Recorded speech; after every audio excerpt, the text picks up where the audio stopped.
पर चढ़ाया गया और मारा गया और गाड़ा गया और तीसरे दिन मुर्दों में से जी उठा ताकि तुम छुड़ाए जाओ, तुम आजाद हो। उसने खुद बेइज्जती सही ताकि तुम्हारी इज्जत बढ़े। और बाइबल कहती है सिर्फ तीसरे दिन वो मुर्दों में से जी उठा और आज तक जीवित है। हालेलुया। हम उस परमेश्वर की बात नहीं कर रहे जो बड़ा अच्छा था, जो हमारे लिए कुर्बानी दी और मर गया। ऐसे बहुत कुर्बानियां हुई, पर बाइबल कहती है वो मर गया और जी उठा। और जी उठा सिर्फ तीसरे दिन बाद, और उसके बाद लगातार लोगों को दिखाई देता रहा, चमत्कार करता रहा, लंगड़े चलाता रहा, अंधों को दिखाता रहा। और 40वें दिन लिखा जीवित स्वर्ग पे गया और अपनी आत्मा को भेजा, और उसी का आत्मा आज आपसे बात कर रहे हैं। हालेलुया। इसलिए पतरस ने कहा जब तुम नाना प्रकार की परीक्षाओं में पढ़ो तो चिल्लाओ और रो नहीं, पीटो। कहता माथा पीटो। 4 जनानियां इकट्ठियां कर लो, दोस्तों बहन जी बहुत दुखी है, ऐसा बोला? क्या बोला वो? कहता आनंद की बात समझो। पता है क्यों कहा उसने? कहता जब तुम पे परीक्षा आ रही तो ये सोच लो कि शैतान तुमसे दुखी है और परमेश्वर तुम्हारे साथ है। तो इसका मतलब उसने कहा जब तुम पे परीक्षा आ रही है, इसका मतलब परमेश्वर उसी तरह तुम्हें छुड़ाएगा जिस तरह सामरी औरत को उसने छुड़ाया था। मैं इसलिए आपको कह रहा हूं आपकी इज्जत को खुदावंद बढ़ाने के लिए जा रहा है यीशु मसीह के नाम में। मैं इसलिए कह रहा हूं वो आपको हील करने जा रहा है, छुड़ाने जा रहा है और बरकत देने जा रहा है। मैं नहीं जानता अभी किसका ऊंचा, लेकिन अगर ये आप है तो मैं हालेलुया हालेलुया। इसलिए मैंने कहा परमेश्वर की योजना को पहचानना जरूरी है और शैतान की योजना को पहचानना भी जरूरी है। मैं मसीह में आया, सताव शुरू हो गया। सबसे पहला सताव घर वालों का, रिश्तेदारों का। सब दोस्त दारू पीने वाले थे, कोई लड़ाई झगड़ा करने वाला, कोई संसारिक। 99% दोस्त छूट गए। छूट के मतलब छोड़ने पड़े मेरे को। अब दोस्त है नहीं, घर वाले पहले नहीं पूछते, रिश्तेदार खिलाफ हो गए, तो बचा कौन? कोई नहीं। इसीलिए जब कोई नहीं बचा तो मेरे पास एक ही चारा था कि मैं अपने प्रेयर रूम में जाऊं और जो बचा है उससे बात करूं रोज।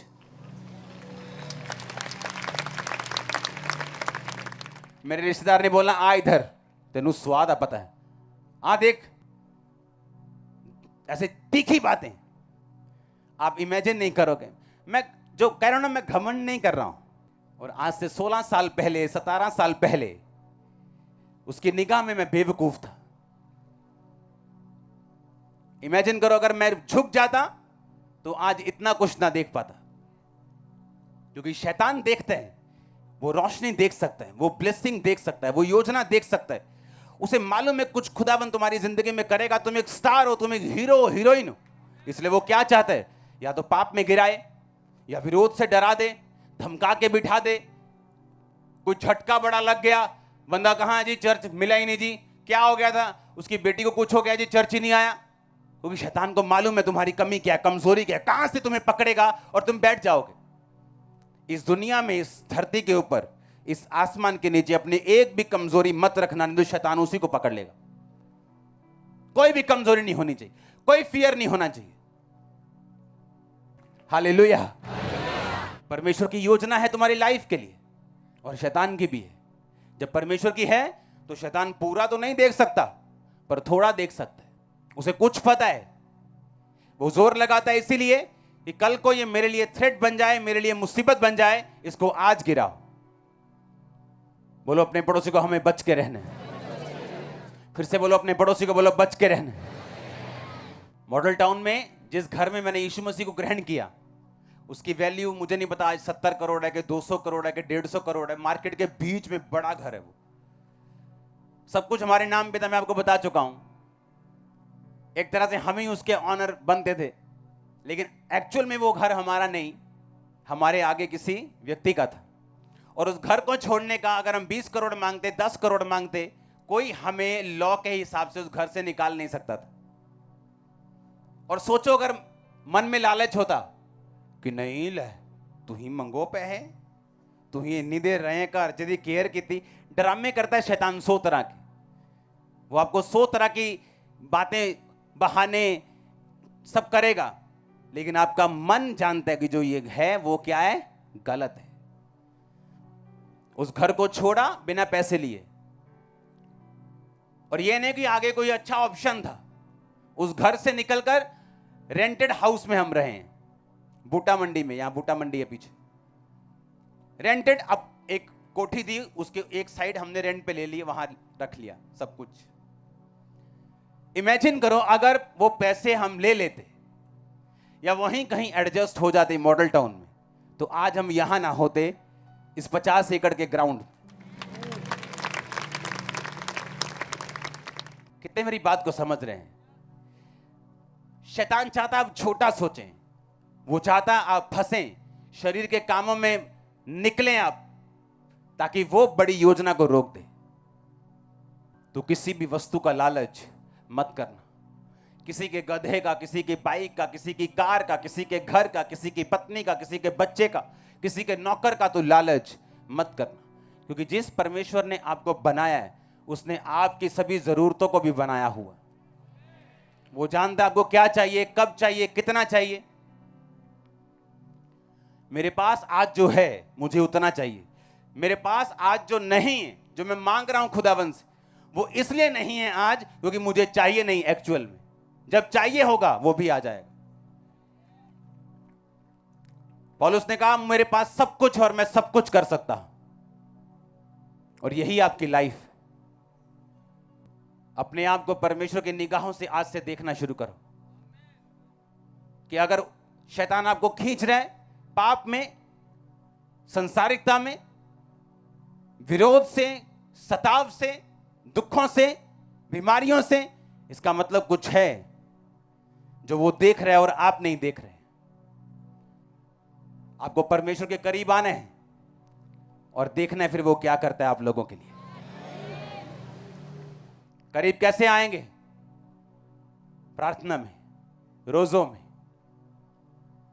पापों को छोड़ के उसके पास आएंगे।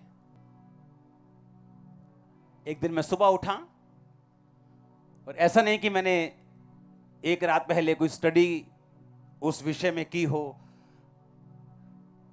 या मैं ध्यान मैंने उस विषय पे लगाया हो, या कोई स्टोरी देखी हो, या इंटरनेट पे कुछ देखा हो। जैसे मैं सुबह उठा, स्वर्गदूत बोला दानियल। मैंने दानियल की पुस्तक नहीं पढ़ी, मैं दानियल की किताब नहीं पढ़ रहा था, बाइबल नहीं पढ़ रहा था। 2 दिन पहले नहीं पढ़ी थी, हफ्ता पहले भी नहीं पढ़ी थी, 10 दिन क्या महीना पहले भी नहीं दानियल पढ़ा होगा। मुझे पूरा याद है, क्योंकि जब उसने कहा ना दानियल, कुछ नहीं कहा उसने, और जैसे स्वर्गदूत ने कहा दानियल, मैंने कहा दानियल क्या? मुझे पढ़े भी काफी देर होगी दानियल में, और रोज बाइबल पढ़ता हूं, लेकिन मैं अलग कॉन्टिन्यूस पढ़ता हूं, ताकि जब मैं बाइबल पढ़ूं, नया नियम पुराना नियम इकट्ठा, कुछ भी छूटे ना, मैं बैलेंस बना के पढ़ता हूं बाइबल। मैंने कहा क्यों स्वर्गदूत ने मुझसे दानियल कहा, पवित्र आत्मा ने क्यों मुझसे दानियल कहा? मैंने दानियल की पुस्तक खोल ली, पढ़ना शुरू किया। दानियल 3 टाइम परमेश्वर के सामने जाता था, और परमेश्वर मुझसे यह कह रहा था कि तू रोज 3 टाइम मेरे सामने आएगा। और यह आसान नहीं था। 2 टाइम आसान है, सुबह रात को, वो मेरी लाइफ थी। 3 टाइम कैसे जाऊं? शाम का टाइम, काम का टाइम, चर्च का टाइम, निकालना शाम का टाइम।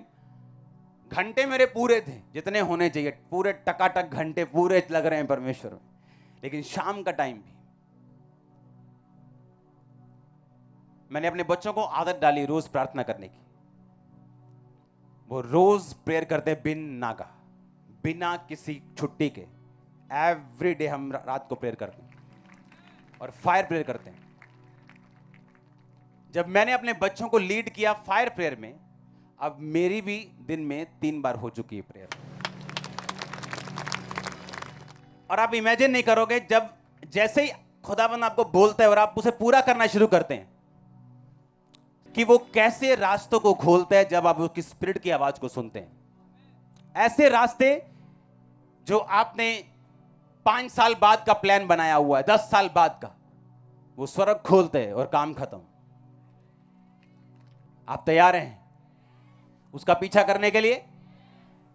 समझ गए क्यों मुसीबतें दे रहा था शैतान? क्यों पाप की ओर लेके जा रहा था शैतान? समझे कि नहीं?